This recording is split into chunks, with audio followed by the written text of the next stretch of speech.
àtẹnujẹ́ ṣàkóbá fún ikọ̀ ọlọ́pàá kan o fún bí ó ṣe gbẹnu sí NSC lẹ́nu iṣẹ́ tí wọ́n fi mú fídíò rẹ̀ jù sígboro ayé kí aya rẹ̀ sì gba àkàrà kúlíkúlí àti àgbàdo fún àwọn mọ̀lẹ́bí rẹ̀ náà kí àwọn ọmọ Nàìjíríà lè mọ̀ pé ó lérè lórí lóòótọ́. Agbẹjọ́rò Ìníbẹ̀ Efong ló gbéná wojú aya rẹ̀ bẹ́ẹ̀. Wíwó la ó wò ó, gbogbo ilé tí yóò bá lẹ́sẹ̀ ńlẹ̀ di wíwó nípìnlẹ̀ Èkó. Èyí jẹyọ fún bí ìjọba ṣe ti bẹ̀rẹ̀ sí wó àwọn ilé tó ti rẹ̀ nítòsí èyí tó wó pa èèyàn 9 lÉkòó. Olúwo tilẹ̀ Ìwó Ọba Abdulrasheed Adéwálé Àkànbí ti gbóríyìn fún àwọn ìmáàmù apá gúúsù ìwọ̀ oòrùn Nàìjíríà fún ìgbésẹ̀ fífi orúkọ sílẹ̀ lábẹ́ ìjọba. Iléeṣẹ́ ẹ̀ṣọ́ aláàbò ẹ̀ṣọ́ ara ẹni làbò ìlú ti fi páńpẹ́ òfin gbé olùkọ́ ilé ẹ̀kọ́ ìjọba kan ní ìpínlẹ̀ Kwara fún ẹ̀sùn fífún ọmọ iléèwé alákọ̀ọ́bẹ̀rẹ̀ ọmọ ọdún 14 kan lóyún. Ìjọba àpapọ̀ orílẹ̀-èdè Nàìjíríà lábẹ́ ìṣèjọba ààrẹ Tinubu ti buwọ́lu òfin nọ́mbà ìdánimọ̀ lójú òpó ayélujára. Alága ìjọba ìbílẹ̀ Tàlátà Màfárá Yàyà Yari bú sẹ́kún níta gbangba lákòókò tí wọ́n ń ṣe ìsìnkú èèyàn 15 tó dágbére fáyé nínú ìkọlù àwọn jàǹdùkú. Mínísítà fún ọ̀rọ̀ ilé ní Nàìjíríà Olúbùnmi Túnjí Òjó ti ṣàlàyé bí wọ́n ṣe mú àwọn olórí jàǹdùkú ní pápákọ̀ òfurufú ní ìpínlẹ̀ Katsina. Olórí Olúwaṣìndáráyọ̀ nínú ayé tèmi ni oníròyìn yín. Ẹ gbọ́ àtúpalẹ̀ àwọn ìròyìn náà lẹ́kùnrẹ́rẹ́.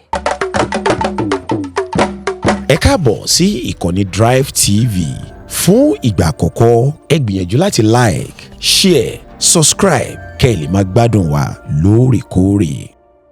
Àtẹnujẹ́ ṣàkóbá fún ikọ̀ ọlọ́pàá kan o fún bí ó ṣe gbẹnu sí NSC lẹ́nu iṣẹ́ tí wọ́n fi mú fídíò rẹ̀ jù sójú ayélujára.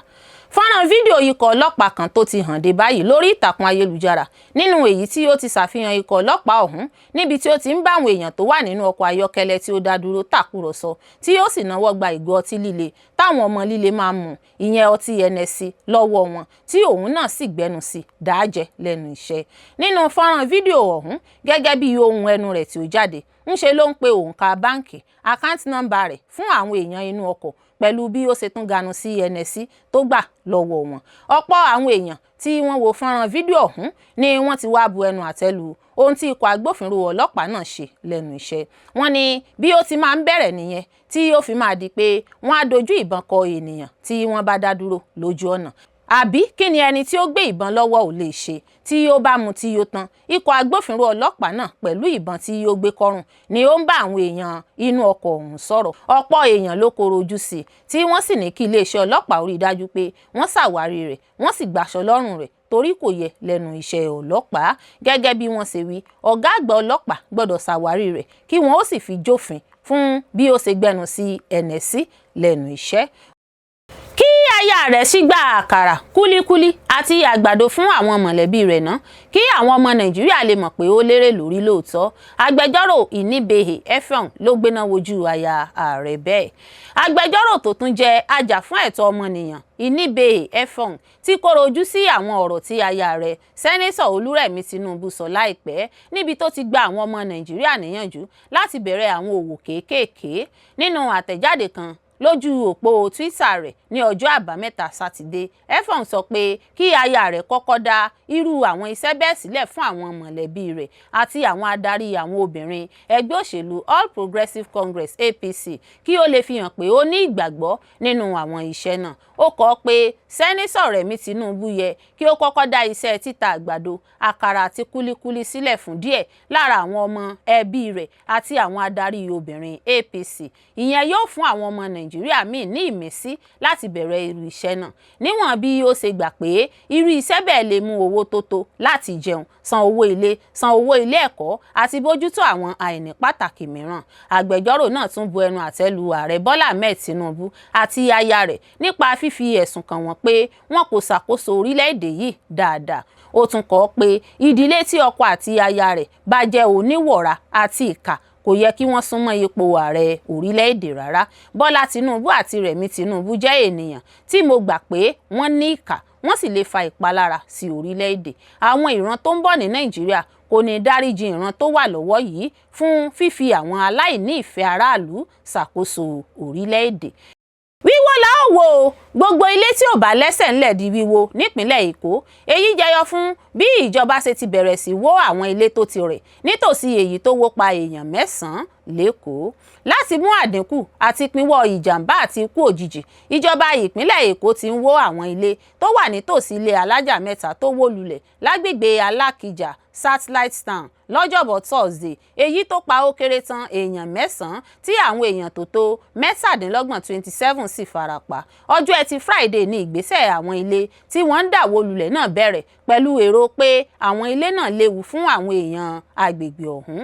Ọ̀gá àgbà níléeṣẹ́ tó ń rí sí ìṣẹ̀lẹ̀ pàjáwìrì nípínlẹ̀ Èkó, Olúfẹ́mi Òkè-Ọ̀sanyìntólú ṣàlàyé pé ìgbésẹ̀ náà ń wáyé lẹ́yìn àyẹ̀wò táwọn àjọ bíi LASTMA, LASBICA tó ń rí sí ilé kíkọ́ lÉkòó àtàwọn àjọ míì ṣe sáwọn ilé ọ̀hún, èyí tó ní ó fi hàn pé ẹgẹrẹmìtì tó kún fún ewu ni àwọn ilé náà wà.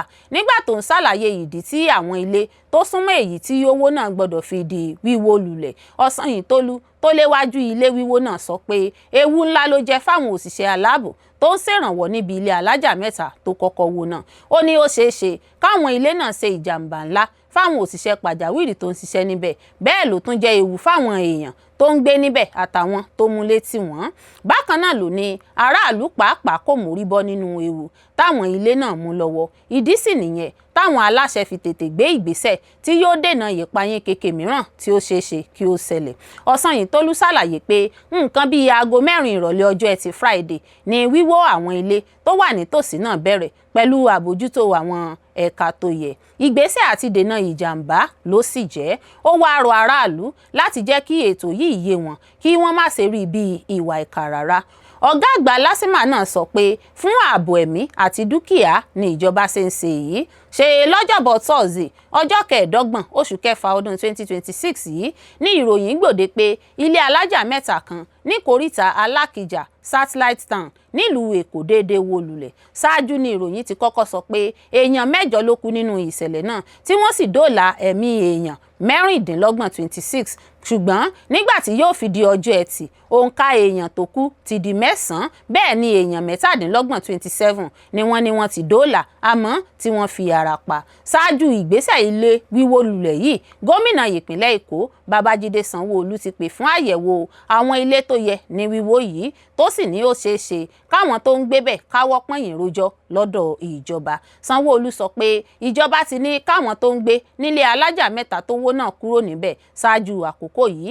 Àìgbọ́rọ̀ sí ìjọba lẹ́nu ló ní ó fà á tí ilé náà fi padà wó tó sì mú àwọn ẹ̀mí kan lọ sí ọ̀run àrèmábọ̀ lójijì.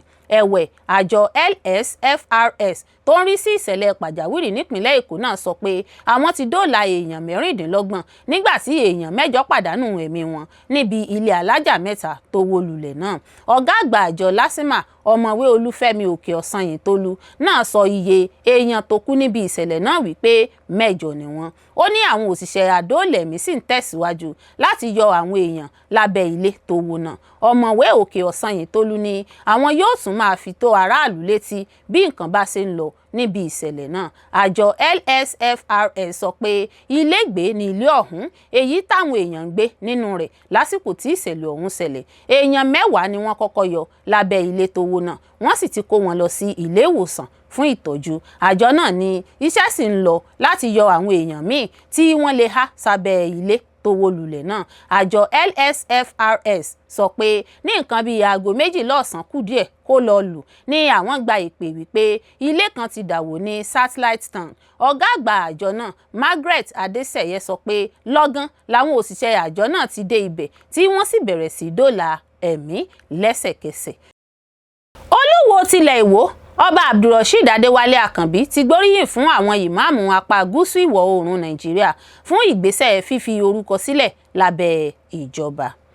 Olúwo ilẹ̀ Ìwó Ọba Abdulrasheed Adéwálé Àkànbí ti pè fún àtúnṣe tó lágbára lórí àwọn àṣìṣe tí àwọn ìmáàmù àti àáfàá tí kò forúkọ sílẹ̀ lábẹ́ òfin ṣe. Ọba Àkànbí sọ èyí nígbà tó ń fọwọ́ sí ìfilọ́lẹ̀ ẹgbẹ́ tuntun kan tó ní àwọn ìmáàmù àti àáfàá tó lé ní 1000 kan tí wọ́n ti forúkọ sílẹ̀ lábẹ́ òfin dá sílẹ̀. Ẹgbẹ́ náà jẹ́ ti àwọn ìpínlẹ̀ apá gúúsù ìwọ̀ oòrùn pẹ̀lú Edo àti Delta níbi ayẹyẹ kan tó wáyé ní Ìbàdàn ní ọjọ́ Àbámẹ́ta Sátidé. Nígbà tó ń fi àtìlẹ́yìn rẹ̀ hàn fún ẹgbẹ́ náà. Olúwo sọ pé ẹgbẹ́ tuntun yìí jẹ́ ẹgbẹ́ tó ti forúkọ sílẹ̀ ní ìlànà òfin tí ìjọba sì ti fọwọ́ sí nípasẹ̀ àjọ Corporate Affairs Commission CAC. Ọba náà sọ pé ẹgbẹ́ náà yóò jẹ́ kí àwọn ìmáàmù àti àáfàá ní gbogbo ìpele pàápàá jùlọ ní ìjọba ìbílẹ̀ ní ìmọ̀lára pé wọ́n jẹ́ apá kan nínú ètò náà nípa fífi agbára àti pínpín ojúṣe káàkiri àwọn ìpínlẹ̀ hàn. Ó tún gba àwọn ìmáàmù àti àáfàá ilẹ̀ Yorùbá níyànjú pé kí wọ́n kópa nínú òṣèlú. Ó ní ìkópa wa nínú òṣèlú yóò jẹ́ kí àwọn èèyàn rí àwọn ìwà rere tí àwọn mùsùlùmí ní, yóò sì tún máa fún wa ní àǹfààní láti mú ìgbésí ayé àwọn ènìyàn sunwọ̀n sí i. Olúwo tún pè fún ìfọwọ́sowọ́pọ̀ àti ìfaradà láàrin àwọn ọmọ ẹgbẹ́ tuntun náà kí wọ́n lè borí àwọn ìṣòro tí ó lè wáyé ní ìbẹ̀rẹ̀ ìdásílẹ̀ ẹgbẹ́ náà. Ó sọ pé ó ṣeé ṣe kí àwọn ìpèníjà wà ní ìbẹ̀rẹ̀, ṣùgbọ́n mo ní ìrètí pé ẹgbẹ́ yìí yóò dúró ṣinṣin, yóò sì di ẹgbẹ́ ńlá. Èyí ni ẹgbẹ́ àwọn ìmáàmù àti àáfàá kan ṣoṣo tí òfin mọ̀ tí ìjọba sì ti fọwọ́ sí. Ó ti gba ìwé ẹ̀rí látọ̀dọ̀ àjọ Corporate Affairs Commission CAC pẹ̀lú nọ́mbà ìforúkọsílẹ̀ 9003000. Ó tún sọ pé yàtọ̀ sí ìfaradà, mo tún ń rọ̀ yín pé kí ẹ kópa nínú òṣèlú. Bí ẹ bá ní agbára nínú òṣèlú, àwọn olóṣèlú ni yóò wá máa bá yín, kì í ṣe pé ẹ̀yin ni yóò máa sáré tọ̀ wọ́n lọ bí ó ṣe rí lónìí. A nílò kí àwọn mùsùlùmí wà ní ipò àṣẹ. Ẹ lè di ẹni tí a ó dìbò yàn tàbí ẹni tí a ó yàn sí ipò. Ẹ darapọ̀ mọ́ ẹgbẹ́ òṣèlú láti òní kí ẹ sì máa ṣiṣẹ́ takuntakun nínú rẹ̀. Agbára kì í wà fún ẹnikẹ́ni láìsí ìsapá. Ọba náà tún gba gbogbo àwọn ọmọ ẹgbẹ́ náà níyànjú pé kí wọ́n fi gbogbo agbára wọn ṣiṣẹ́ láti mú ẹgbẹ́ náà dàgbà nípa pínpín agbára àti ojúṣe lọ́nà tó máa jẹ́ kí àwọn ìmáàmù àti àáfàá ní ìpele ìbílẹ̀ ní ìmọ̀lára ìṣọ̀kan àti ìfaramọ́. Ó tún gbóríyìn fún àwọn tó ṣiṣẹ́ takuntakun láti jẹ́ kí àwọn mùsùlùmí ní ilẹ̀ Yorùbá, Ẹdó àti Delta lábẹ́ ìdarí àwọn ìmáàmù àti àáfàá forúkọ sílẹ̀ lábẹ́ òfin. Ó ní èyí jẹ́ ìlọsíwájú, ó sì fi hàn pé ó yẹ kí àwọn ọmọ wa wúlò jù wá lọ, kì í ṣe ìpínyà ṣùgbọ́n ìmúgbòòrò àti ìdàgbàsókè. Ó lé ní 1000 kan àwọn ìmáàmù tó wá láti àwọn ìpínlẹ̀ 6 gúúsù ìwọ̀ oòrùn Ọ̀ṣun, Ọ̀yọ́, Oǹdó, Èkìtì àti Ògùn pẹ̀lú àwọn ìpínlẹ̀ bíi Delta.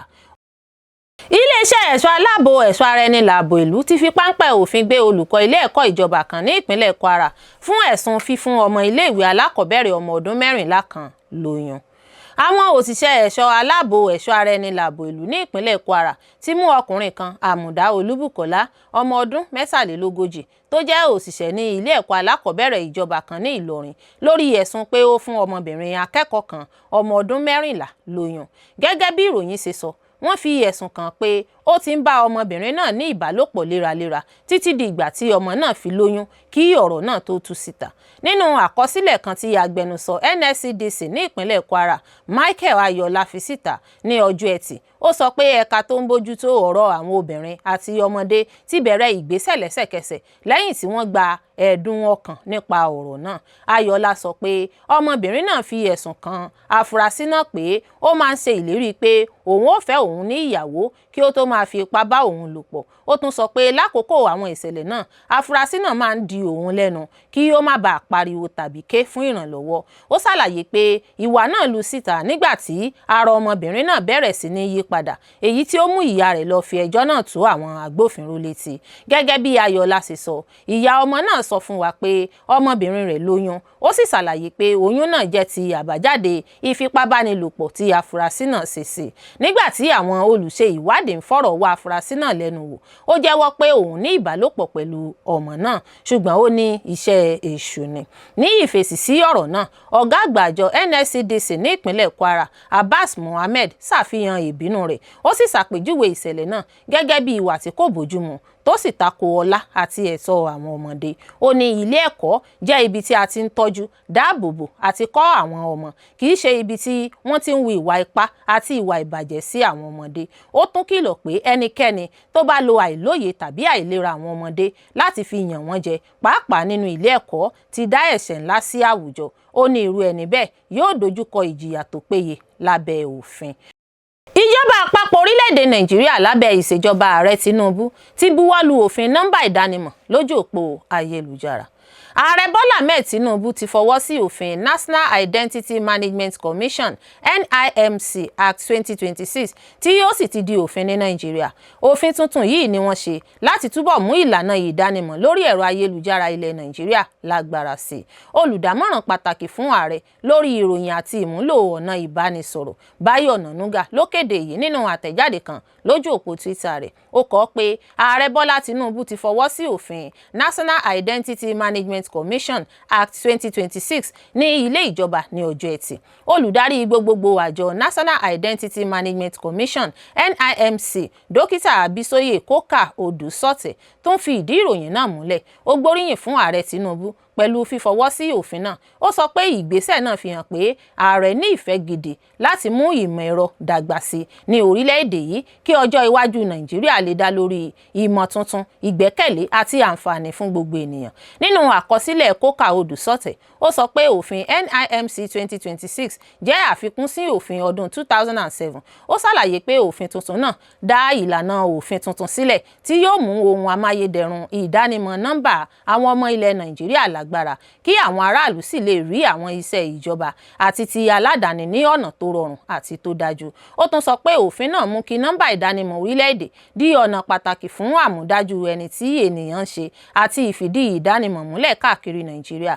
Gẹ́gẹ́ bí ó ṣe sọ, òfin náà tún mú àwọn àtúnṣe pàtàkì wá tó ní ìbámu pẹ̀lú nọ́mbà ìdánimọ̀ ayé òde òní. Ó ní òfin náà máa dáàbò bo ọ̀rọ̀ ìgbésí ayé àwọn aráàlú dáadáa, yóò mú ààbò tó dájú wà lórí ẹ̀rọ ayélujára, yóò sì ṣe àtìlẹ́yìn fún àmúdájú àwọn ènìyàn àti ìbuwọ́lù lórí ẹ̀rọ ayélujára. Ó sọ pé gbogbo àwọn ìgbésẹ̀ yìí yóò mú kí àgbẹ́kẹ̀lé nínú àwọn ìdúnàdúrà lórí ẹ̀rọ ayélujára pọ̀ sí, yóò sì máa dáàbò bo àwọn ọmọ Nàìjíríà bí ìṣòwò àti ìbánisọ̀rọ̀ lórí ẹ̀rọ ayélujára ṣe ń gbòòrò sí. Ó tún ṣàlàyé pé òfin náà yóò jẹ́ kí àwọn aláìní, àwọn tó wà ní ẹsẹ̀ kùkú àti àwọn ẹgbẹ́ mìíràn tí kò ní oore ọ̀fẹ́ lè ní ìdánimọ̀ tó bófin mu, kí wọ́n sì lè kópa nínú àwọn àǹfààní ìgbésí ayé, ọrọ̀ ajé àti ètò ìnáwó. Ní àfikún, òfin náà tún sọ NIMC di ilé-iṣẹ́ pàtàkì tí yóò jẹ́ orísun ìgbẹ́kẹ̀lé gbogbo ìdúnàdúrà ìjọba nípa fífi ìjẹ́rìí lórí ayélujára hàn. Koka Odùsọ̀tẹ̀ sọ pé òfin náà yóò tún dín àtúnṣe iṣẹ́ ìdánimọ̀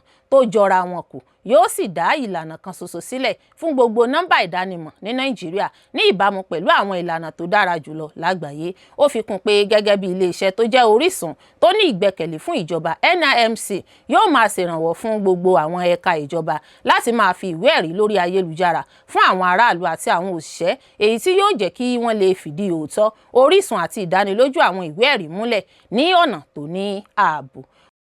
Alága ìjọba ìbílẹ̀ Sàlásà-Màfàrà ní ìpínlẹ̀ Zamfara, Honorable Yahaya Yari, kò lè mú omijé rẹ̀ dúró lákòókò ayẹyẹ ìsìnkú àwọn èèyàn 15 tí wọ́n pàdánù ẹ̀mí wọn nínú ìkọlù tí àwọn jàǹdùkú ajínigbé ṣe sí àdúgbò Tungabore ní abúlé Sado ní ọjọ́ Ẹtì.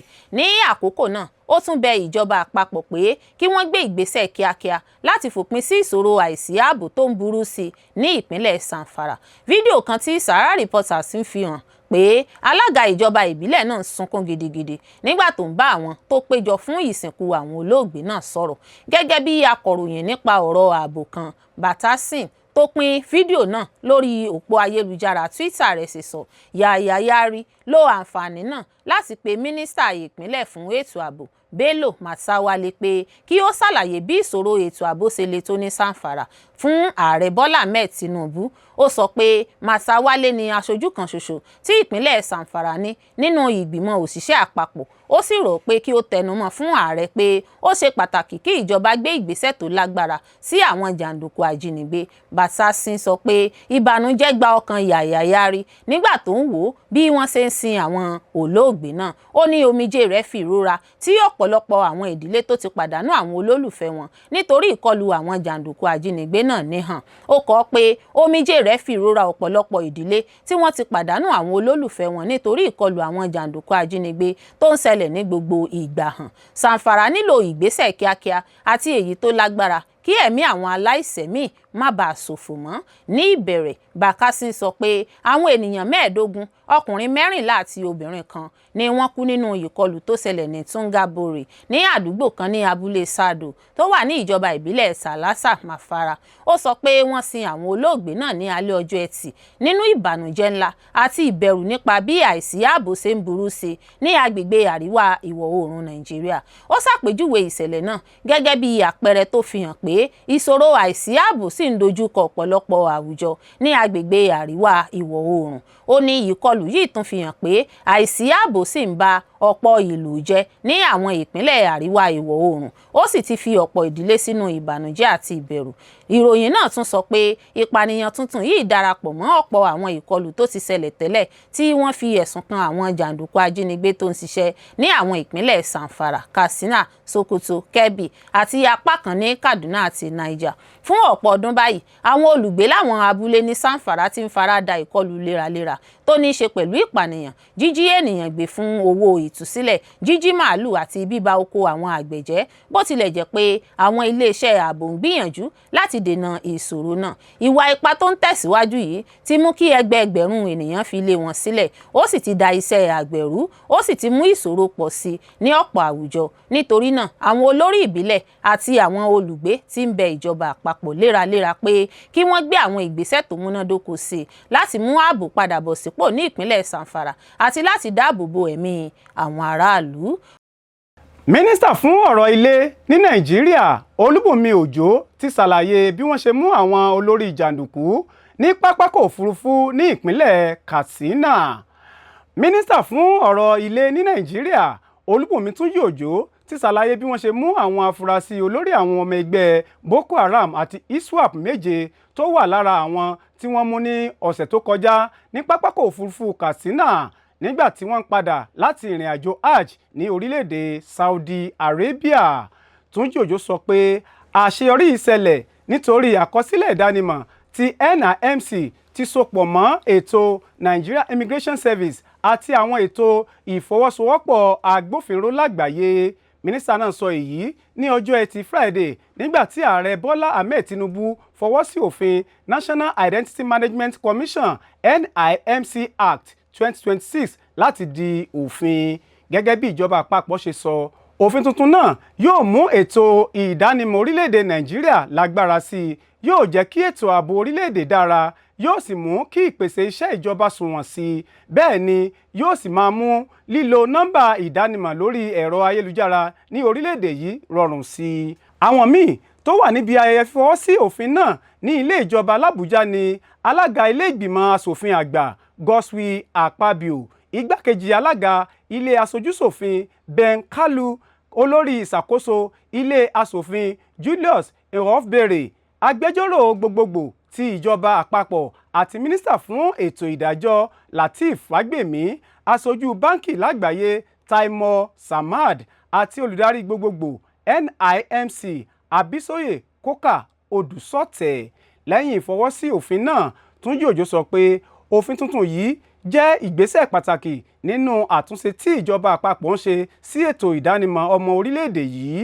Ó sọ pé òfin náà yóò mú kí àwọn iléeṣẹ́ ìjọba máa ṣiṣẹ́ pọ̀ dáadáa, yóò túbọ̀ mú ìgbẹ́kẹ̀lé nínú nọ́mbà ìdánimọ̀ orílẹ̀-èdè pọ̀ sí i, yóò sì jẹ́ kí Nàìjíríà lè kojú ìpànìyàn, ìjínigbé, àwọn ìwà ọ̀daràn tó ní ṣe pẹ̀lú owó àti àwọn ewu ààbò míì. Ó tún ṣàlàyé pé bí wọ́n ṣe so nọ́mbà ìdánimọ̀ NIMC pọ̀ mọ́ àwọn ètò ìdánimọ̀ àwọn iléeṣẹ́ ìjọba míì ti mú àbájáde rere bá ètò ààbò orílẹ̀-èdè títí kan mímú àwọn afurasí apànìyàn. Gẹ́gẹ́ bí Túnjí ṣe sọ, ajogun ètò ìdánimọ̀ tó yàtọ̀, ṣùgbọ́n inú mi dùn láti sọ pé ní ọ̀sẹ̀ tó kọjá àwọn olórí ẹgbẹ́ Boko Haram àti ISWAP 7 ní ọwọ́ mú ní pápákọ̀ òfurufú Katsina nígbà tí wọ́n padà láti Mecca, wọ́n sì fi wọ́n lé àjọ DSS lọ́wọ́. Ó fi kún pé èyí ṣeé ṣe nítorí pé NIMC ti so àkọsílẹ̀ ìdánimọ̀ rẹ̀ pọ̀ mọ́ ètò ìṣàkóso ìwọlé àti ìjáde ní orílẹ̀-èdè yìí tí ó sì ṣiṣẹ́ pọ̀ pẹ̀lú ètò Interpol ní gbogbo wákàtí. Mínísítà náà ṣàlàyé pé kí àtúnṣe yìí tó bẹ̀rẹ̀, àwọn ètò ìdánimọ̀ ìjọba máa ń ṣiṣẹ́ lóòótọ́, ṣùgbọ́n ó máa ń nira láti ṣe àdámọ̀ àwọn ènìyàn. Ó ní nígbà tí ààrẹ Tinubu dé ọ́fíìsì, gbogbo àwọn ètò àkọsílẹ̀ ìdánimọ̀ wa kò ṣiṣẹ́ pọ̀, ṣùgbọ́n báyìí ẹnikẹ́ni kò lè gba ìwé ìrìn àjò Nàìjíríà láì kọ́kọ́ ṣe àyẹ̀wò ìdánimọ̀ rẹ̀ nípasẹ̀ àkọsílẹ̀ àjọ NIMC.